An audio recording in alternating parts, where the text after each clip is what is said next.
Ladies and gentlemen, welcome to a special episode from Unarmored Talk Podcast. I'm your host, Mario P. Fields, and our first 3-8 virtual check-in on March the 8th, 2022. I thought about this and I was like, you know what? Let's start an annual virtual reunion on 3-8 where we can check in and do a few things. Number one, we can just see how each other, how are we doing? When did we serve with 3-8? Reconnect with each other just to check on each other. Number two, reconnect with family members. I mean, we have a lot of 3-8 family members that supported the battalion, numerous deployments. I mean, since November the 1st of 1940, all the way up until May 18th of 2021, and still supporting 3-8. And then last but not least, we can honor those who are no longer with us. I mean, you guys know we've had a lot of Marines and sailors pass away, serving in 3rd Battalion 8th Marines and protecting our nation's what I believe is one of our most precious jewel called freedom. And then various things while living has happened where we have a lot of 3-8 Marines who are no longer with us, so we get a chance to honor those Marines and sailors who are no longer with us. So if you want to check in the chat, check in, put who you are, when did you serve in 3-8. We just want to see how are you doing. I got a special guest with me tonight. His name is Danny Ruck. He's amazing. He survived some things, so he'll be able to talk a little bit here in a few moments. But put in the chat. Let me see if I can pull the chat up real quick and see if you guys are checking in. Check in. See if you can type something in the chat. I'll make sure I got this technical issues worked out. Like I said, this is my first time using Restream, so we'll see how this works. But I see 7 folks right now are watching. Let me see if I can see anything in the chat real quick. Let me see anything. Somebody put something out there. Hoorah, Semper Fi. Well, while we're waiting on to see if things pop up in the chat, check this out. Yeah, look at this one. Now, I'm not going to tell you guys what I'm drinking. It's 3-8. Yes, that's what it is. It's some 3-8. So here, cheers to all of you folks out there from 3-8. If you oh, there we go. Jim, what's going on? You got the coffee. Good seeing you, Jim. Hey, I got some 3-8 on 3-8, and I'm going to take a sip for 3-8. Jim, good seeing you, my friend. So, Danny, let me see if I can get you on the show, man. Danny, let's see if we got you. All right, I got the camera. I see him. He's kind of special ops. No, I just like a nice dark room. No, I finally got the camera figured out here, man. We can see. Oh, the chats are coming in. I think we're doing it, Danny. This is Unarmored Talk, right? This is Unarmored. You can hear me and everything too? Hey, I can hear you, man. You're looking 3-8ish, kind of doing some night ops. Trying. This is my nice quiet office, man. I told the kids you gotta be quiet a little bit so they don't get crazy out there. So Daniel Best. I was gonna say I thought I recognized that name. I remember him. What's up, Daniel Best, 2008 to 2012? What's going on? Hey, Jim, I love you, man. What's going on, Best? Oh man. Yeah, I remember when Daniel was just a PFC. What was he, 13 when he checked into 3-8? What was he, 14? Probably. He was a good guy. I remember him for a brief bit before I got sent over to Wounded Warrior Battalion. Yeah, he was. I think he was. Yeah, I think he was 13 to 14. Daniel says all is well. He's checking in, man. He snuck in. Yeah, who else do we got out there? So Daniel said he's all what? Jack Roper, man, he's awesome. He's one of our number one supporters, Danny. He is one of our number one supporters. Awesome. So Danny, so what? We only got a few minutes. Give me a story. Give me a 3-8 story. This is Unarmored Talk. So give me a all right. All right, I'll pitch my story. You obviously came in right after I had gotten injured over in Afghanistan on my first deployment back in 2009. Unfortunately, we found the IED when we were returning back for doing an OP over there in Farah Province, and got injured from it. I stayed in country though, finished that up, and when I came back, we were ready set to do our meal. We are all doing our workup, and got the call from the hospital said they got to pull me from the field, put me on light duty. They found the scarring on my brain from the blast, Wow. and pretty much from there they told me I could stay and do admin or look at taking a retirement route. And I didn't sign up to sit behind the desk, so I went and took the retirement route, and they put me over to Wounded Warrior Battalion, where I was there for 2 years and some change, I think. So I ended up doing just a little under 5 years before the whole process was done, and then got out, and I did do about 3 years of therapies and rehabs, and I got into law enforcement for 6 years. And then the body was starting to finally catch up to me, and got out of that. And now I am back kind of working with the brothers and sisters there in the Marine Corps and Navy. Actually, my company I work with, Government Acquisitions, works on the IT side of stuff. So when you need all the technology of servers and the cybersecurity stuff, we actually work with the military and the government and civilian side. So I got Marine Corps, the Navy, and the DHA that I get to work with, and it's been a great experience to get kind of back. And I actually got to go back to Lejeune last year. Yeah. I tried to meet up with you, but unfortunately, schedules didn't link up for it. But and then I did actually just recently back in December with 4 other buddies of mine that were veterans. We started a foundation up here in Cincinnati that supports first responders and veterans. SITREP Foundations. You can find us on Facebook, LinkedIn, and all the other social media platforms. Give us a check, and we're always slowly growing, but we're hoping to be able to start getting help locally here in Cincinnati, Ohio area, Yeah. and then hopefully expand to help brothers and sisters that we know we have around the U.S. if we can. Danny, before I ask you a couple of questions, for some odd reason, it seemed like 3-8 had a lot of people, Marines and sailors from Ohio. That are And Texas. Huh? That are Texas and Virginia. Yeah, Ohio, Texas, and Virginia. And they knew I was from Michigan. Oh man. And I don't know if you messed with me before, Danny. The team up north. But so for some odd reason, it's like they knew First Sergeant Fields was from Michigan. So everybody who came out of the School of Infantry, it's like they sent them straight to Weapons Company 3-8. Yeah. So they can leave Buckeyes on my desk. Yeah, I mean, I think in my group that came over, I'm pretty sure we had at least like 6 of us or so that we came from Ohio. So it made going home for the 96s easy. You know what? The cool thing about these features, and I love about an armor, is we can just type something in. So what I'm going to put, just because of that, I'm going to put, we'll see if anybody likes this in the chat. Here, let me add this one. And Danny, just for you, before I ask you a couple of questions, let me put this. Danny, I salute you. Thank you, sir. And I'll put that one on the screen. Oh, Michigan. Hey, Jack, Jim Roper said, great job, Dad. He said, great job, man. I see that. Appreciate it. Yeah. So let's talk real fast. I mean, we got a few minutes. So when you in Afghanistan, right? Yep. And you got blown up. Yep. Hit an ID. Yep. Wow. And you talked about the journey from recovering from that.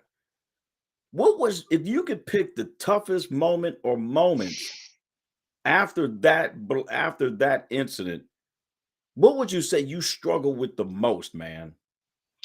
I would say on the physical portion of it, I would Yeah. say it's definitely my back. It's definitely progressed and gotten worse over the years, to the point that it's, I have avoided the narcotics and stuff like that, and I go to chiropractor every 2 weeks. But I think my back is probably the biggest thing. It's, you can't, at the age of 33, you're not able to go out and do the things that most 33-year-olds could do without instantly almost feeling like, you have back pain. I can shovel like the portion of my front sidewalk, and by the time I finish that, my back's just done. Wow. mentally, I would say back when that happened, it's admitting that you're not the same anymore. Mm. You're not going to be able to do the same things that you wanted to do, and that it changed you, and you don't want to admit that anything's wrong with you.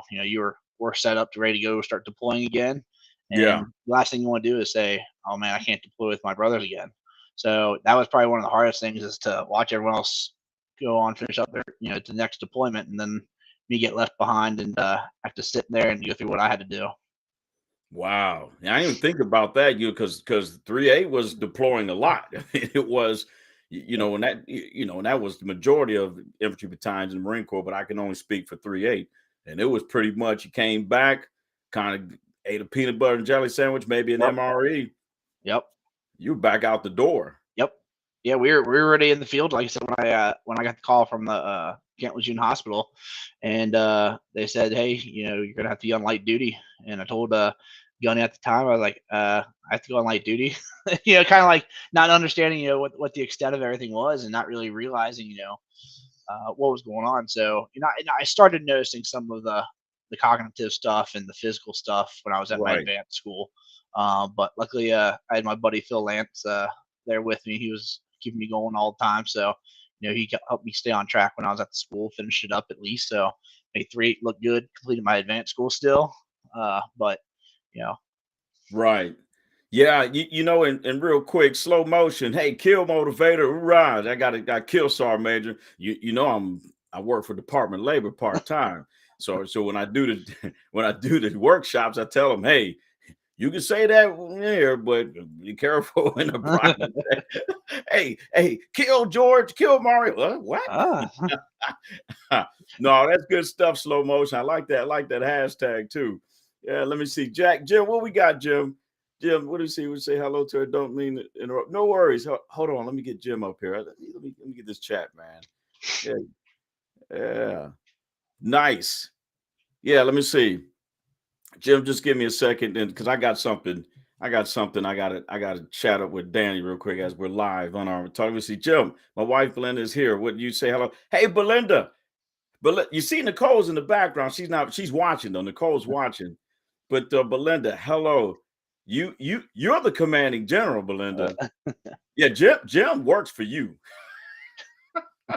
Am I right there? I mean, that's how it is. Yeah. hey, I love Jim. Jim, I love you. But Belinda, hey, if I salute her, that's the commanding general. But so one of the things that I battle with, and a lot of people don't realize this, is depression. Do you battle with, and I didn't start battling with that until after my combat tour in 3A. Do you battle with that? And if you do, how do you work through it? Yeah, I mean, there's different times, and I'm sure yours is the same. It's not always the same thing that might bring something up. For Yeah. me, I think probably one of my hardest things with that is realizing, like I said, I don't get to do the same things that 33-year-olds do. I have to, my body sometimes, how much it hurts at times, or I can't do this and that like a normal 33-year-old does. That alone is enough to put that some of that depression on me, and I feel sometimes not adequate enough. So it's surrounding yourself though with a good family support and friends, and that's always done it for me, is my family, really. Yeah, I like that. Like, yes, and that's why I wanted to hear you say it live, because that's what I felt, is that if I just lean on my family, and I don't want to use a cliche, but if I just allow my family to help me, I think I'd be okay. And right now, only thing that's not helping me is I'm shrinking, Danny. I think I might be in that same boat. I'll be down to your height in no time. Hey, when you come visit me, man, we definitely got to take a picture. We Well, remember, I'm not that tall. I'm only around 5'10" there, so hey, hey, we're not lean and mean like we used to be. Hey, nope. Hey, Jim, I'm glad I put a smile on her face, Jim. Jim, again, if you just tuned in, Danny's from, where you from again, Danny? What part of the I try not to associate too much with Cincinnati, but I'm a little east of Cincinnati, Ohio, so that way everyone has a kind of ah a oh, reference. every time you say that it just hurts. Okay. Danny, again, on our talk. Danny, Danny's from Ohio. And if you just tuned in, the only reason why I put that on the screen is because You know, that's what we do in 3-8. You know, we mess with each other. Weapons Company messes with Lima, Kilo, and I'm messing with Danny right now. Now we're both veterans, so Danny It's can not just get off the screen and tell me to go home. it's not fair. I can't type go Buckeyes or anything on here. Oh man.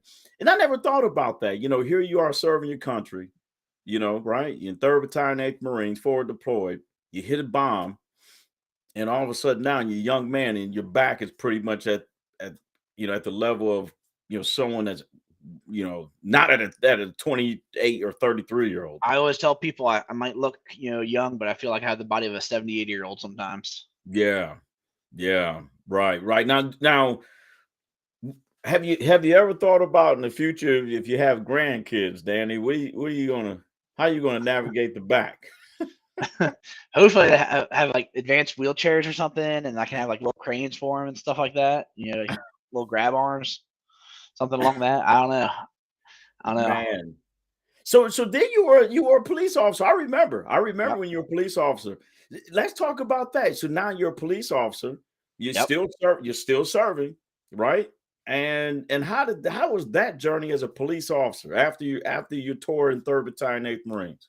I mean, well, at first it was a challenge. When I was going through the stuff while I was still in, a lot of the doctors, because the goal before I came in the Marine Corps was go in the Marine Corps, get into law enforcement, um, you know, be a deputy sheriff is what the goal was, and then do my active time, switch over to reserves, go to school, graduate, switch over to the officer program, retire out through the reserves while I do that, and then be in law enforcement and retire from that. But I made it 6 years in law enforcement as a deputy sheriff up here in Claremont County, Ohio, and unfortunately, I was a very proactive individual, so I had a tendency. I did a lot of drug interdictions. I did a course where I was one of a few DREs, was the drug recognition expert up in Ohio.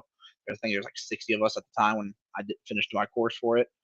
And you would do a lot of car searches. Right. You get in a lot of foot pursuits. Criminals don't like to apparently get arrested, so you get in foot pursuits, you get in fights. You're inside of cars, bent over trying to search through them, and it got to the point to where I was having to stop searching cars, stretch my back out. Wearing a 25-pound vest.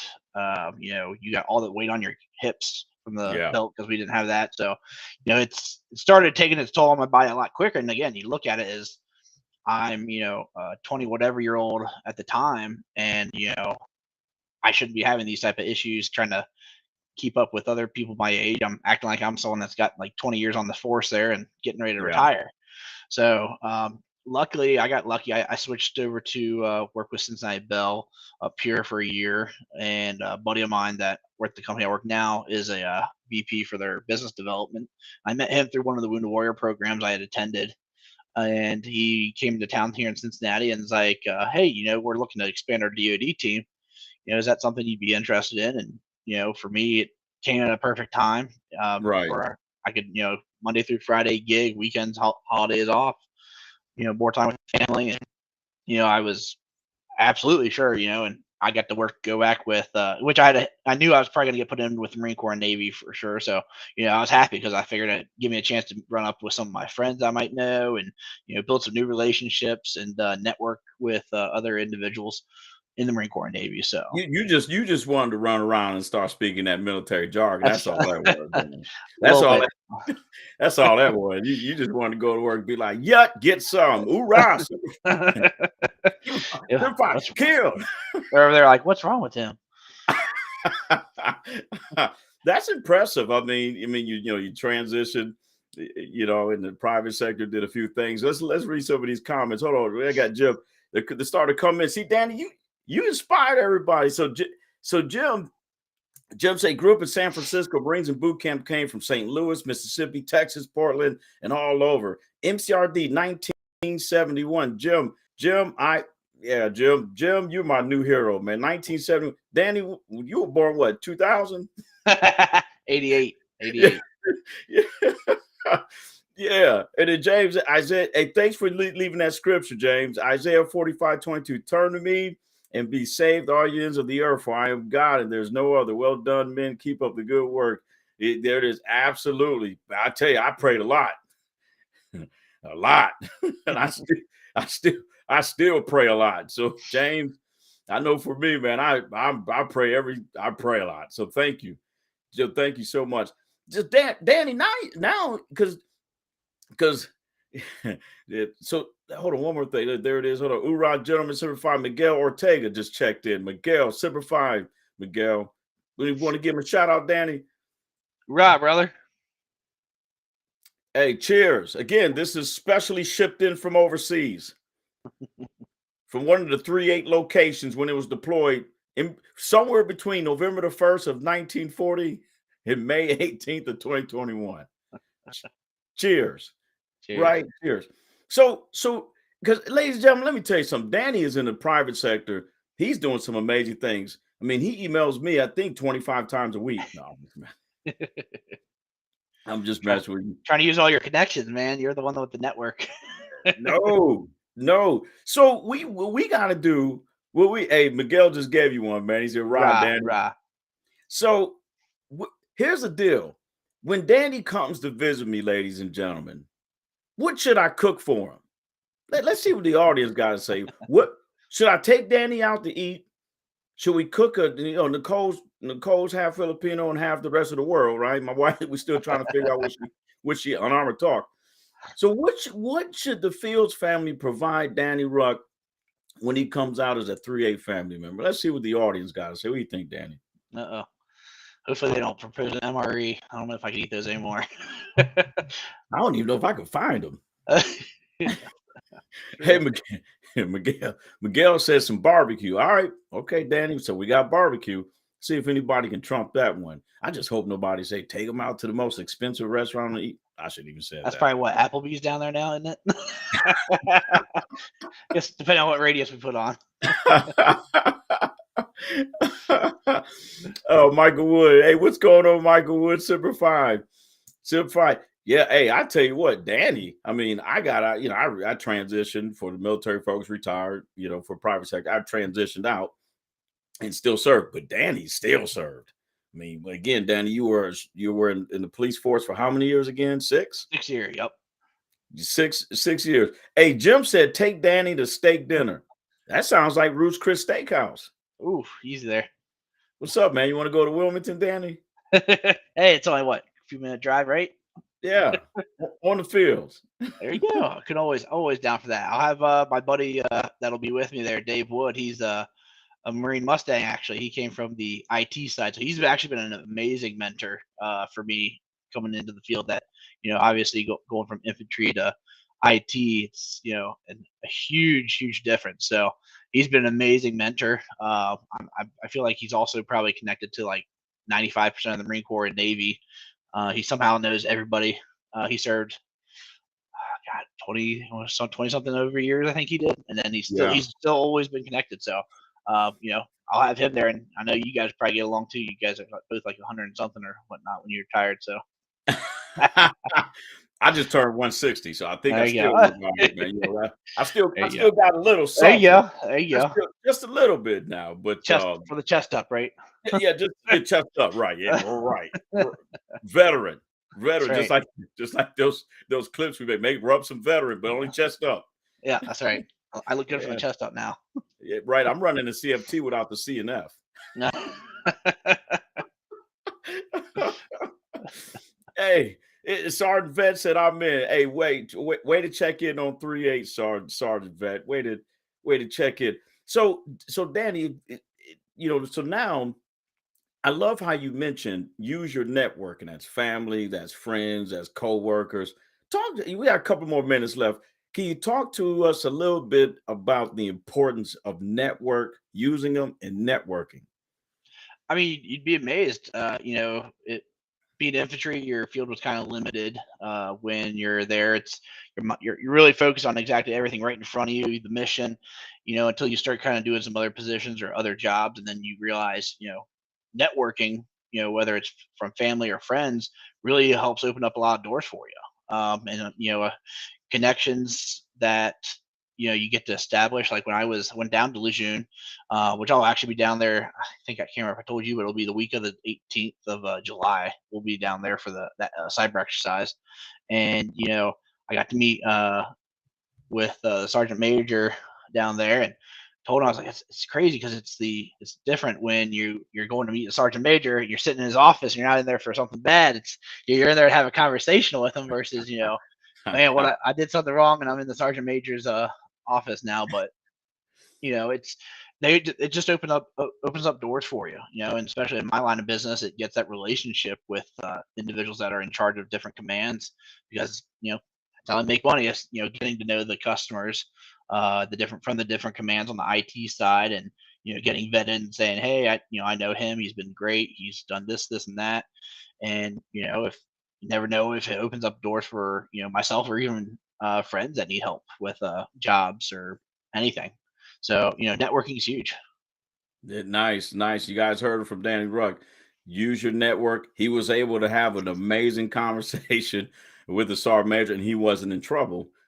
He was he was able to make some things happen. And Joe, what's going on, Joe? I know, man. You know what? You're not a 3-8 Marine, but you're a Marine, and I miss you, my friend. Yeah, Joseph. Good way to check in, man. You just made my day. Yeah. And let me see. Never Forgot Media. Networking opens doors when we did not even know existed before. I like that. Yeah. Thanks, Michael, from Never Forgot Media. Yeah. Again, like you said, Danny, you could network. There's opportunities and you had no idea existed. But if you Yep. build that network, leverage the connections. I know that's the only reason why you love me, because you want it. No, I'm just joking, man. I was like, he knows everybody. Everybody loves him. It's because I'm short with a deep voice. It's odd. That's right. Well, actually, to give you an idea for networking, one of your posts when you talked about your brother and realizing he was with Compact Fleet out there, and that's an area I cover, and so it's helped open up a door over there for me with working on their command and helping them hopefully with some ideas and some solutions on that end. So something as small as that, I realized your brother, and then I was actually talking with a another individual that works out there, and brought up your brother's name, and you go, oh yeah, I know him, and so again, it Oh, helps out with that relationship building, and then people, again, in my line of business, it is sales, but having that relationship and that reputation goes a long way for you. absolutely. Well, just it in keeping in line with Unarmored Talk, you only get about 20 to 30 minutes of Unarmored Talk podcast, and we're almost at that Oh, time. We are so networking is vital, professionally, educational, personally, etc. Thanks, Joe, for adding value. Absolutely. So hey, Danny, if there's anything, so what we're going to do is let you leave the viewers and listeners with some last remarks. We'll give a moment of silence for not just 3-8 Marines who are no longer with us and sailors, but also any Marine who's passed away. And then we'll close out tonight. Is that cool? yep, works for me. All right. So what can you leave the listeners and viewers? Because we'll have some listeners on this thing tonight. Don't be afraid to lean on your support, your family, your friends. Lean on them. They're going to be there for you. They're your friends and family. They care about you no matter what you're going through. When it comes to your professional side, like we said, networking. Don't be afraid to build that network out, and don't be afraid to push yourself into areas that you might not be comfortable with. You never know where it's going to lead to. Yeah, thanks. And just like Danny said earlier, too, when you're battling with mental illness or some PTSD or some other challenges in your life, we all have our own specific challenges, right? That network, your family and whomever, they also can be valuable to help you get through those challenges while living. I'll read a couple of comments and then we'll honor those who are no longer with us, and then we'll close it out. Danny, is that cool? Sounds good, sir. All right, let me see. Miguel, appreciate the network advice. Continue to work on for the federal government. Networking is a great tool and resource in accomplishing the mission on a daily, weekly, monthly basis. Yeah, baby, true. Love you guys. God bless you. Daniel, God bless you too. I love your hair, by the way, Daniel. I can't grow mine. I can't go with mine. Joe, much love there. So let's take 5 seconds, a moment of silence for all the 3-8 Marines who are no longer with us. and those family members that have supported them, that are continue to live, and those who who just not can't be here tonight. So about 5 seconds, please.